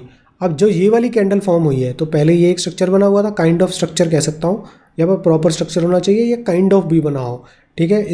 इसको भी मैं चार्ट पे अभी आपको बताऊंगा तो क्लियरिटी आपके मन में आ जाएगी, ठीक है। तो ये साइडवेज हो जाएगा जैसे इसके ऊपर में क्लोजिंग देगा, चाहे ये क्लोजिंग यहाँ पर दे दे, यहाँ पर दे दे, लेकिन ये ऐसा नहीं कि विक बन के वापस आ जाए, यहाँ पर क्लोजिंग हो जाए, ठीक है। प्रॉपर एक ठीक ठाक सी कैंडल होनी चाहिए, बुलिश ग्रीन कैंडल, तो मैं मानूंगा कि हाँ ये क्लोजिंग हो गया है। ऐसे ही साइडवेज ये हो गया यहाँ पर। ऐसे ही जब दूसरे को ब्रेक कर देगा तो वो अप ट्रेंड में हो जाएगा। इसके विपरीत, इसके उल्टा, जैसे ही कि प्राइस अप ट्रेंड में है, मैं मान के चल रहा हूँ, जैसे ये रिवर्सल होगा तो पहला जो भी एक डिमांड जोन होगा उसको ब्रेक करेगा तो ये साइडवेज हो जाएगा, और जैसे ही दूसरे को ब्रेक करेगा ये डाउन ट्रेंड में कन्वर्ट हो जाएगा। तो इस चीज़ को आप ध्यान रखेंगे। अब नेक्स्ट टॉपिक पे चलते हैं। अब इस टॉपिक पे आने से पहले, ठीक है, ये भी बहुत इंपॉर्टेंट है, मैं इसका आपको एग्जाम्पल दिखाना चाहूँगा। तो हम लोग इसका एग्जाम्पल ओपन करते हैं। देखिए मैं एडलवाइस के चार्ट पर ही हूँ। अब एग्जाम्पल के लिए मैं क्या मानता हूँ कि जैसे कि प्राइस यहाँ पर था, तो अब ऐसे ही मान लीजिए कि यार इतना ऊपर है, ये ऑल टाइम हाई था 200 का, अब मैं इसको और छोटा कर लेता हूँ, तो ये अप ट्रेंड में ही होगा ना डेफिनेटली। अब इसका एग्जांपल लेके मैं आपको बताना चाहूँगा कि इसको हम किस किस तरह से रीड करेंगे। मैं ट्रेंड की बात कर रहे हैं, अभी बाकी स्ट्रक्चर को आप छोड़ दीजिए, ठीक है। मैं इसको बड़ा कर लेता हूँ। यहाँ पर मान लीजिए कि प्राइस यहाँ पर है, ठीक है, तो आपको नहीं लग रहा कि ये वाला एक जोन टाइप बना हुआ है? अच्छा, इसमें ना कोई हार्ड एंड फास्ट रूल नहीं है, ये जस्ट आपका समझना है कि ये रूल होना चाहिए, मतलब ऐसा होना चाहिए, काइंड ऑफ बना होना चाहिए। मैंने बताया ना, हम जो भी सेलिंग जोन या डिमांड जोन मार्क कर रहे हैं उसमें स्ट्रॉन्गनेस कितनी है, कितनी कम बेस कैंडल होनी चाहिए, कितनी स्ट्रॉन्ग कैंडल होनी चाहिए, वो तो है जिसमें हम लोग ट्रेड करेंगे। या तो हम ट्रेड की बात कर रहे हैं तो ट्रेंड के लिए मैं डिसाइड करूँगा कि एग्जाम्पल के लिए देखिए आप इस वाले को एक सेलिंग जोन, मतलब कि मैं इस पे मार्क कर लेता हूँ, ये इस वाले को भी आप एक डिमांड जोन मान सकते हैं। नहीं मानेंगे ना तो भी कोई इशू नहीं है, इसी को मान लीजिए। प्राइस यहाँ से नीचे जा रहा है, नीचे जा रहा है, नीचे जा रहा है, नीचे जा रहा है। अब ये वाली कैंडल ने इसको ब्रेक करने की कोशिश की, लेकिन ये क्लोज नहीं हुई प्रॉपर। लेकिन अगले वीक की जो कैंडल है, मैं वीकली जोन पर हूँ, ये पूरा क्लोज हो गई। तो यहाँ पर अब जो वीकली के टाइम फ्रेम पर ट्रेंड जो है वो साइडवेज हो गया है, क्योंकि ये एक सेलिंग जोन था, यहाँ पर इसने ब्रेक कर दिया। यही तो हम लोग सीख रहे हैं। देखिए स्ट्रक्चर तो उतना क्लीन मिलेगा नहीं चार्ट पर, चार्ट तो जैसे चलता है भाई ऐसे ही चलेगा। अब उसके नीचे देखिए कि कोई और डिमांड जोन आपको नज़र आ रहा है, इसको आप भले ही ना माने, लेकिन इसको तो आप मान ही सकते हैं ना। अब ये मत सोचिए कि यहाँ से प्राइस आके चल गया है, लेकिन ये सारा का सारा है तो एक काइंड ऑफ स्ट्रक्चर ही ना, क्योंकि यहाँ पर कुछ दिन पॉज हुआ और फिर ये आप चला गया। तो अब इसके नीचे जब कभी भी प्राइस क्लोज हो जाएगा, जैसे कि ये वाली कैंडल ने यहाँ पर क्लोज कर दिया, तो अब वीकली पर इसका डाउन ट्रेंड हो गया है, ठीक है जी। अब ऐसे ही चलते जाते हैं आगे ना, यहाँ पर आ जाते हैं। यहाँ पर मैं डाउन ट्रेंड पे हूँ, इसने अब जाना शुरू किया, तो यहाँ पर ये आपको स्ट्रक्चर नहीं दिखाई दे रहा, लेकिन ऊपर में क्लोजिंग नहीं हो रही है तो कुछ नहीं हुआ। नीचे आया, अभी भी डाउन ट्रेंड में ही है। यहाँ पर गए तो ये एक स्ट्रक्चर बन गया डिमांड जोन का, लेकिन अभी डाउन ट्रेंड में ही है। ऊपर गया, इसके ऊपर में तो क्लोजिंग हुई नहीं है, तो ये अभी हम क्या मानेंगे, इसको डाउन ट्रेंड में ही मानेंगे। फिर नीचे आया, डिमांड जोन में एंट्री मिली, ये ऊपर जाने की कोशिश हुई, लेकिन इसको अभी भी मैं देखिए क्लोजिंग तो हुआ है लेकिन उतना अच्छा नहीं है, तो ऐसे में मानना नहीं है ना। ऐसे देखिए ये यहाँ पर ये रेंज तो ऑलमोस्ट सेम ही है ना, ये वाली रेंज ही, तो इसको अगर ये मैं मान भी लूँगा तो भी क्या कर लूँगा। तो ऐसा नहीं है, ये कम से कम प्राइस यहाँ पर तो क्लोज होना चाहिए 131 के आसपास में, तो इसको मैं नहीं मानूंगा, तो डाउन ट्रेंड में ही है। ठीक है जी, और आगे चलते हैं। ठीक है जी, डाउन ट्रेंड में ही है, इनको ब्रेक कर देगा तभी भी कोई फ़र्क नहीं पड़ेगा। ठीक है जी, और नीचे आए और नीचे आए, तो यहाँ पर एक डिमांड जोन बन गया, हम लोग मार्क करेंगे, ये एक सेलिंग जोन था। अब इसके अब जाने की कोशिश करी, इसको पार नहीं कर पाया, फिर नीचे आ गया, तो अब है तो डाउन ट्रेंड में ही, भले ही इसको ब्रेक कर देगा तभी भी क्या फ़र्क पड़ेगा, क्योंकि वो तो डाउन ट्रेंड में ही है। अब यहाँ पर आ जाते हैं। ठीक है, अब यहाँ पर आए, तो यहाँ पर मुझे एक तो सेलिंग जोन ये नज़र आ रहा है। आप चाहे इसको भी मान लें या आप इसी को पूरे को कंसिडर कर सकते हैं, डिपेंडिंग ऑन यू। ठीक है, लेकिन जो नए फॉर्म होंगे उनको भी कंसिडर करेंगे कि ये एक सेलिंग जोन है। ठीक है, मैं ये मान लेता हूँ, इसको कंसिडर नहीं करते हैं। प्राइस ने अप जाने की कोशिश करी, जब अप जा रहा तो यहाँ पर एक डिमांड जोन और फॉर्म हुआ, मार्किंग तो हम करते ही जाएंगे। यहाँ पर प्राइस आया लेकिन इसको पार नहीं कर पाया, डाउन ट्रेंड में ही है। फिर यहाँ पर डिमांड जोन में आया फिर से, फिर अप जाने की कोशिश करी, यहाँ पर और सेलिंग जोन बन गया, उसको पार नहीं कर पाया। फिर ऐसे ही कहानी चलती रही और इसको पार नहीं कर पाया, अभी भी डाउन ट्रेंड में ही है। कोई इशू नहीं है जी, डाउन ट्रेंड में है, तो अब मैं ये मार्किंग नहीं कर रहा हूँ यहाँ पर। अब आप देखेंगे जो नए सेलिंग जोन बन रहे हैं, यहाँ पर ये एक सेलिंग जोन बना और मैं इसको भी मार्क कर सकता हूँ। भाई ये अब जाने की कोशिश हुई है, सेलिंग जोन एक मैंने मार्क कर लिया, क्योंकि कोशिश तो कर रहे हैं ना ये ऊपर जाने की, और मैंने पहले भी बोला है कि काइंड ऑफ स्ट्रक्चर होना चाहिए। अब अगर मैं इस वाले पूरे एक एरिया को मानूंगा तो एक ये हो जाएगा, एक इसको कंसिडर कर सकते हैं और एक इसको कंसिडर कर सकते हैं, तो बैक टू बैक मेरे पास में 3 सेलिंग जोन है। तो इसको जब इसके ऊपर में क्लोजिंग करेगा, ठीक है, तो ये साइडवेज हो जाएगा, और जब इसके ऊपर क्लोजिंग करेगा तो ये अप ट्रेंड में हो जाएगा। मैंने इतना बड़ा एग्जांपल इसलिए लिया है क्योंकि पिक्चर आपके मन में पूरी क्लियर हो जानी चाहिए। ठीक है, और नीचे के जो आगे के इसके सेलिंग जोन्स बनेंगे उसको भी आप कंसिडर कर सकते हैं। अब यहाँ पर ये डाउन ट्रेंड में ही है, अब जाने की कोशिश कर रहा है, इसके ऊपर में नहीं गया, अब ये वाले को मैं कंसिडर नहीं करूँगा, अब तो नया बन गया भाई, मैं इसको कंसिडर करूँगा कि इसके ऊपर में क्लोजिंग देगा तो ये जाकर कहीं पर साइडवेज होगा। तो अब इस वाली कैंडल ने इसको साइडवेज कर दिया, लेकिन अब ये नया भी तो एक सेलिंग जोन बन गया है। अब ये जैसे ही नीचे आया और इसके ऊपर में इस कैंडल ने इसके ऊपर में क्लोजिंग दी तो ये हो गया अप ट्रेंड में।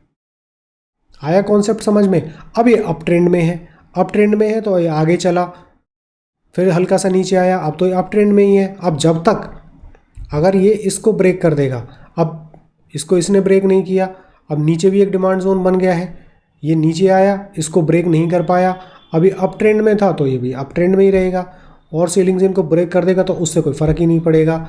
अब ये आ गया बड़े टाइम फ्रेम के सेलिंग जोन को इसने ब्रेक किया, तो अब आप जब नीचे आएंगे तो यहाँ पर एक डिमांड जोन था, जब ये नीचे आया ये वाली कैंडल ने इसको ब्रेक कर दिया, ये साइडवेज हो गया।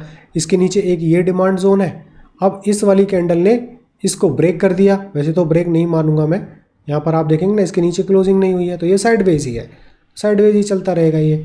अब हम ये सारा वीकली भी कर पा रहे हैं, तो इसलिए अब यहाँ पर ये एक काइंड ऑफ स्ट्रक्चर बनाया कि नहीं बनाया, ये पूरा का पूरा साइडवेज था। अब जैसे इसके ऊपर में क्लोजिंग दी इस वाली कैंडल ने तो ये अप ट्रेंड में आ गया, अब अप ट्रेंड में है। अब ये वाला जैसे ही इसने ब्रेक किया ये वाले ने तो ये साइडवेज में आ गया, अब ऊपर चलता जा रहा है, ऊपर चलता जा रहा है। तो इस तरह से आपको प्रैक्टिस करनी है और बहुत हार्ड एंड फास्ट रूल नहीं अपनाना है, जो आपको ठीक ठाक लगे उसके अकॉर्डिंगली आपको बात करनी है।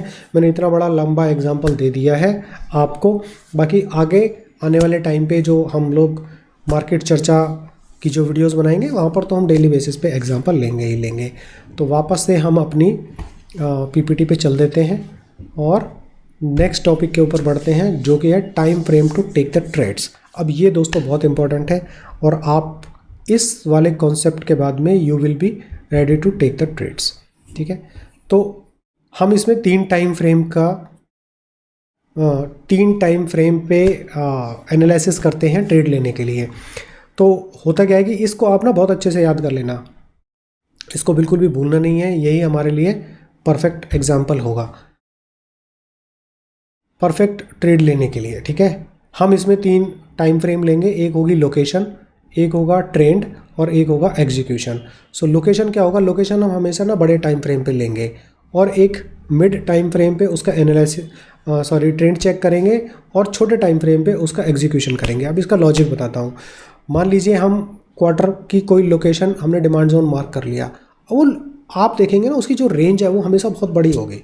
अगर मैं डायरेक्टली उस पर ट्रेड करूँगा तो मेरा कैपिटल वहीं पर बहुत दिन तक स्टक रहेगा, और अगर इन केस उसमें लॉस भी लगता है तो वो बहुत ज़्यादा टाइम के लिए लगेगा। तो हम क्या करेंगे, बड़े टाइम फ्रेम, जैसे मैंने बताया, आप क्वार्टरली डिमांड जोन या सप्लाई जोन को हम लेंगे तो वो अपने आप में ही बहुत ही ज़्यादा स्ट्रॉन्ग है। लेकिन मैं उस रेंज को छोटा करने के लिए मैं उसके बीच में ही कहीं पर भी मैं ये देखूंगा कि भाई मेरे पास में कोई और जोन बन रहा है। तो अब हमें क्या करूँगा, जो ट्रेंड है वो मैं मंथली पे चेक करूँगा। अगर मैं क्वार्टरली ट्रेड लूँगा तो मैं जो लोकेशन होगी वो मेरी क्वार्टरली होगी। ट्रेंड जो मैं चेक करूँगा, जो मैंने अभी हमने बात करी थी ना, उस तरह से जो मुझे ट्रेंड चेक करना है कि अप ट्रेंड में है, डाउन ट्रेंड में है या साइडवेज है, वो हम मंथली पे चेक करेंगे और जो ट्रेड करेंगे हम वीकली पे करेंगे। अब आप कहेंगे जी ये तो कैसे बड़ा डिफिकल्ट सा है, क्वार्टरली ट्रेड्स कैसे मिलेंगी? दोस्तों सब मिलती हैं। उसके लिए हम लोग आपको बिल्कुल लास्ट में मैं एक वीडियो बनाऊंगा, मतलब एक वीडियो नहीं, इसी वीडियो में बात करेंगे कि एक स्टॉक का एनालिसिस कैसे किया जाता है। क्योंकि आप पहली बार करना स्टार्ट करेंगे तो उसका एनालिसिस मार्किंग करने के बाद हम उसको छोड़ देते हैं, फिर डेली बेसिस पे उसको फॉलो करते रहते हैं। तो ऐसे मैंने 700 की मार्किंग ऑलरेडी कर रखी है। जो रेस्ट 300 है, मतलब कि निफ्टी के फर्स्ट 1000 जो स्टॉक्स हैं उसको मैंने लिया हुआ है। पेनी स्टॉक्स, उससे छोटे स्टॉक्स पे हम लोग बात नहीं करते हैं, ठीक है, उनको देखते भी नहीं है क्योंकि उनमें मैनिपुलेशन बहुत ज़्यादा होते हैं। तो निफ्टी के 500 बेस्ट, उसमें FNO स्टॉक्स भी कवर हो जाते हैं। फिर जो रेस्ट 500 है उसमें से मिड और स्मॉल कैप को इंक्लूड करके जो अच्छे से मैंने मार्किंग कर रखी है वो 700 की कर रखी है। बाकी जो 300 है उस पर हम लोग मार्किंग नहीं करता हूँ मैंने बस उसको देखा हुआ है, मार्क किया हुआ है, अलर्ट लगाए हुए हैं कि कहीं पे कोई जोन बनता है तो उसकी फिर जब अलर्ट मेरे पास में ट्रिगर हो जाएगा तो फिर मैं उसकी प्रॉपर मार्किंग करने के बाद में ट्रेड प्लान करूँगा।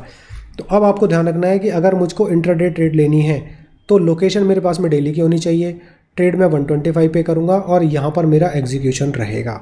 ठीक है, ऐसे ही वीकली पे डेली का ट्रेंड चेक होगा और एग्जीक्यूशन ये टाइम फ्रेम पे लिया जाएगा। मंथली का अगर कोई ट्रेड मैं लूँगा तो वीकली पे मुझे टाइम फ्रेम पे मैं वीकली टाइम फ्रेम पे मैं ट्रेंड चेक करूँगा और डेली पे मैं ट्रेड लूँगा।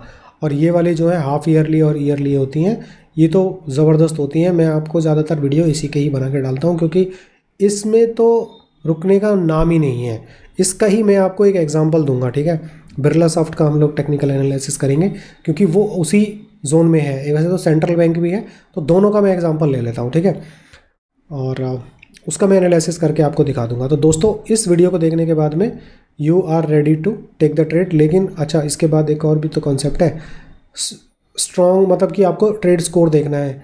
देखिए GTF के हिसाब से तो 7 आउट ऑफ 7 होता है, बट उसकी क्योंकि ना मैं जब आप बिल्कुल नए होते हैं ना तो तब आप 7 आउट ऑफ 7 और ये नंबर देना शुरू करते हैं। बाकी जो मैंने आपको बताया था ना मार्किंग के टाइम पे जो तरीका बताया था, वो तरीका मुझे सबसे बेस्ट लगा था और मैं उसी के हिसाब से ही ट्रेड है ना जो उसको करता रहता हूँ।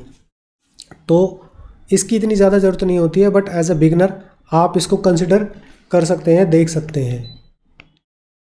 तो इसमें क्या होगा कि स्ट्रेंथ देखनी है, तो स्ट्रेंथ 2 मिनिमम कैंडल होनी चाहिए, जितनी ज़्यादा होंगी उतने ज़्यादा स्कोर होगा।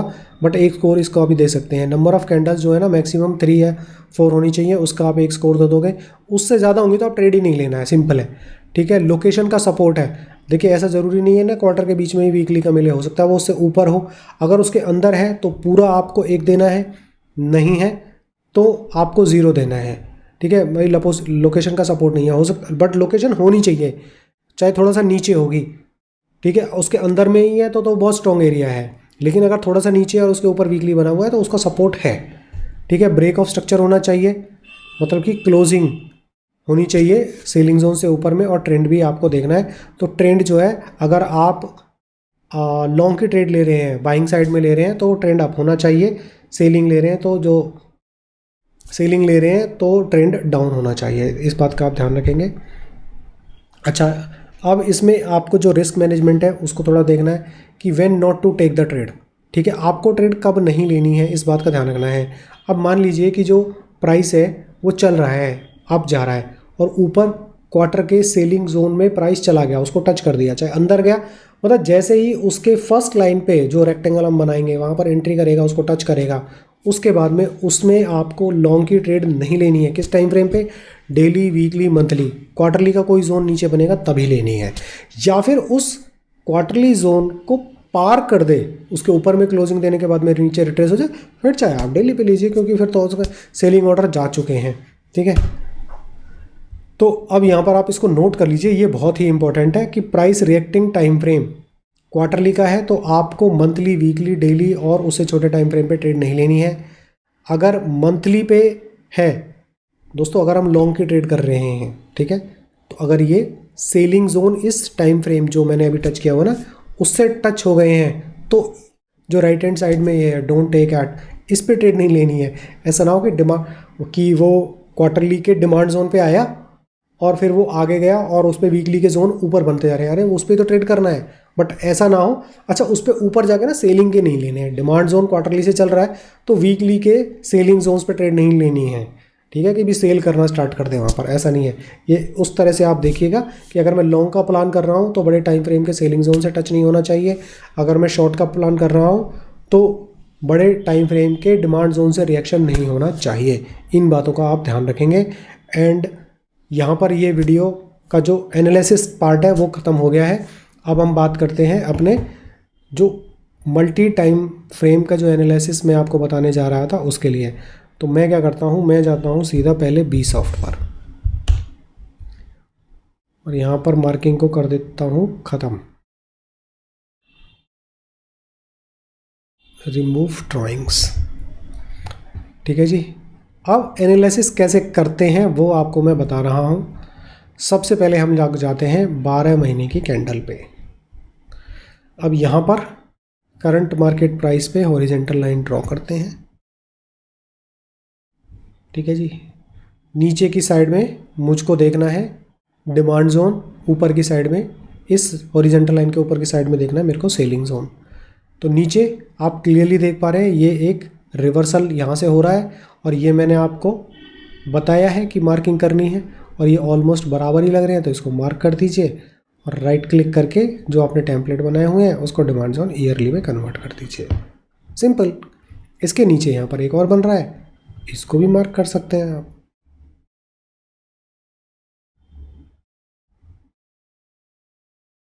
ये मार्किंग आपको करनी है मैक्सिमम स्टॉक्स पे, अगर आप खुद से करना चाह रहे हैं। खुद से नहीं करना चाह रहे हैं तो फिर तो मेरी वीडियो को फॉलो करना पड़ेगा आपको।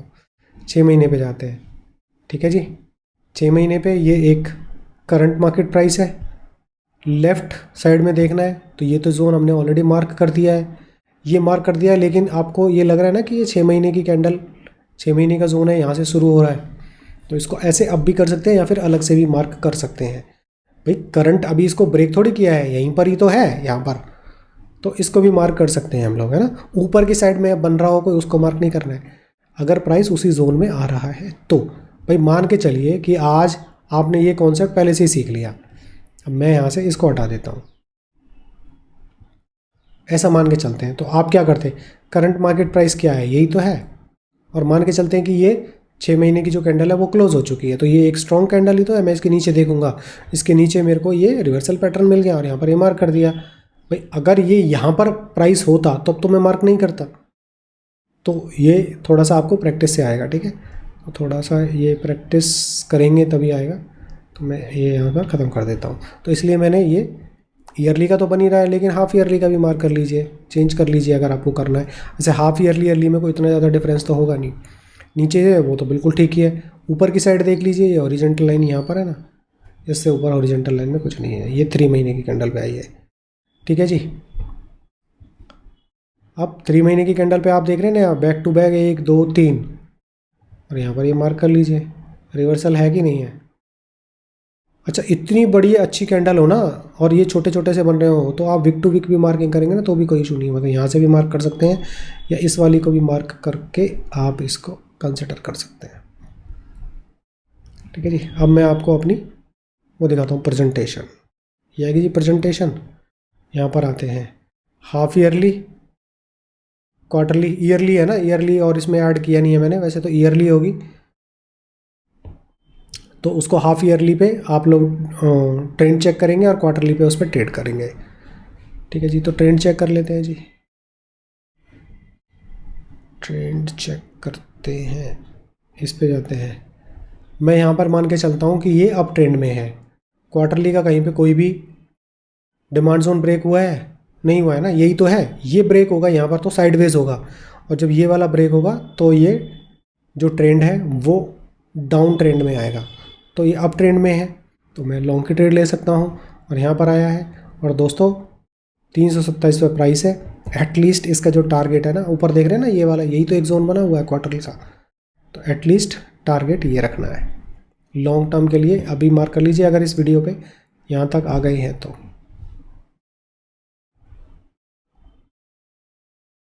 ये मेरा टारगेट है, already I am in the trade. लेकिन मेरी इसमें प्रॉब्लम ये हो गई थी कि मैंने बाइंग यहाँ पर कर ली थी ब्रेकआउट ट्रेड लेके, लेकिन प्राइस नीचे आ गया। लेकिन मैं यहाँ पर भी इसको ऑलरेडी बाय कर चुका हूँ थोड़ा बहुत। ठीक है, बहुत ज़्यादा कैपिटल तो खैर नहीं है but I am in the trade in Birla soft. ठीक है जी। अब इसके बाद बात करते हैं हम लोग सेंट्रल बैंक।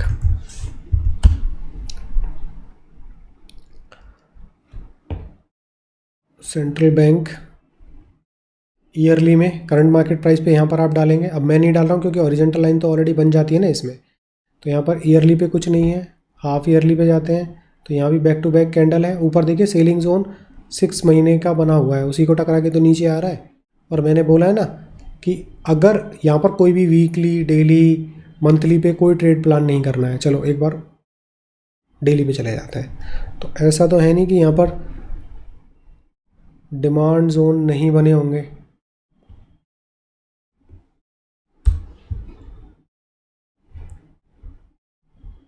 सब टूटे होंगे।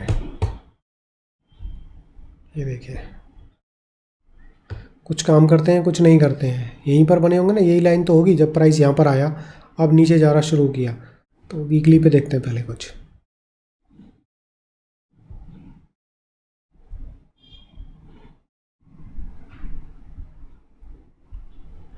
ये कुछ काम कर रहे हैं कुछ नहीं कर रहे हैं, ठीक है, पर फाइनली ब्रेक करके यहीं पर आया ना। नए नए जो भी बने वो डाउन ट्रेंड में ही थे। अब ऊपर देखिए सेलिंग जोन जो है वो काम कर रहा है प्रॉपर। अब इतना ब्रेक करते हुए ये नीचे आ गया है। अब ये आ गया मंथली जोन पे, सॉरी 6 मंथ पे आ गया। प्राइस यहाँ तक आ गया, मार्किंग मैंने कर दी। अब 3 महीने पे जाएंगे। यहाँ से अभी 3 महीने की कैंडल पे ही तो है यहाँ पर। इससे नीचे भी एक बन रही है, इसको भी मार्क कर सकते हैं। बट इतने बड़े टाइम फ्रेम पे ना उसके ज़्यादा नीचे मार्किंग करने की ज़रूरत नहीं है। और ये देखिए मंथली की जो है मार्किंग वो मैंने कर रखी है ऑलरेडी। तो क्या ये पैटर्न वही तो बन गए हैं जो हमने सीखे थे। Back to back green candle है, ऊपर गया है, 6 महीने के जोन पे टकरा भी चुका है, कंसोलिडेशन भी हो चुका है और अब पूरे प्रॉपर मंथली की एग्जीक्यूशन में एंट्री हो चुकी है। अच्छा, वो भी चेक कर लेते हैं क्वार्टरली पे जाके। ट्रेंड मैं मान के चलता हूँ कि ये यहाँ पर जो है वो अप ट्रेंड में हो गया है। ठीक है, अप ट्रेंड में हो गया है तो यहाँ पर एक ये वाला जोन आप मानोगे इसको, क्योंकि ये वाली तो एक स्ट्रॉन्ग कैंडल है ही नहीं ना। यही तो एक क्वार्टर का जो डिमांड जोन है वो बनेगा। इसको ब्रेक करेगा तो साइडवेज होगा, डाउन ट्रेंड तो तब भी नहीं होगा। तो ये एक परफेक्ट ट्रेड है और मैंने आज ही बाय किया है और लॉन्ग टर्म की प्लानिंग है। तो एटलीस्ट मैंने वैसे 40 का टारगेट दिया है इनिशियली लेवल पे, लेकिन वहाँ जाकर देखेंगे कि क्या बनता है। उसके बाद में मार्केट की क्या सिचुएशन होती है, पीएसयू बैंक सेक्टर किस पोजीशन में होते हैं, तो बहुत सारी चीज़ें कंसिडर करनी पड़ती हैं। लेकिन अब तक के वीडियो को देखकर आप इतनी भी अगर प्रैक्टिस कर लेंगे ना, ये सारा का सारा कॉन्सेप्ट मैंने जो जीटीएफ के फर्स्ट 10 वीडियोस के जो कॉन्सेप्ट हैं उसको इंक्लूड कर दिया है, कुछ एक को छोड़कर। लेकिन इतना भी आप देख के अगर आप प्रैक्टिस करना शुरू करेंगे ना तो आप एक प्रॉफिटेबल ट्रेडर में कन्वर्ट होने की दिशा में अग्रसर हो जाएंगे। ये सारा कॉन्सेप्ट सीखने के बाद में जब आप मेरे मार्केट चर्चा की डेली वीडियोस देखेंगे ना, तो आपको समझ में आएगा कि अब मैं क्या कर रहा हूँ। अगर ये चीज़ें आपको नहीं आती हैं और उसको आप देखेंगे ना, तो हो सकता है आप गलत कमेंट लिखा मेरे बारे में, पता नहीं क्या सोचना शुरू कर दें। पर दोस्तों, इतनी मेहनत करके कोई चीज़ अगर मैं बना के शेयर कर रहा हूँ तो ऐसे ही नहीं कर रहा हूँ कि यार मैं टाइम पास के लिए करता हूँ। और इसके बाद में ना आपको इंस्टाग्राम, यूट्यूब शॉर्ट्स वगैरह ये सब देखना नहीं है। उनको देख के तो आपको हंसी और आएगी, यार ये क्या मजाक कर रहा है। ठीक है दोस्तों, तो ये था मेरा कंप्लीट एनालिसिस। बाकी और ज़्यादा बातें हम वहाँ पर करते रहेंगे, मार्केट चर्चा की जो वीडियोस है, और वहाँ पर आपके साथ में शेयर करते रहेंगे। Thank you friends for watching my video. Thank you, तहे दिल से आपका शुक्रिया।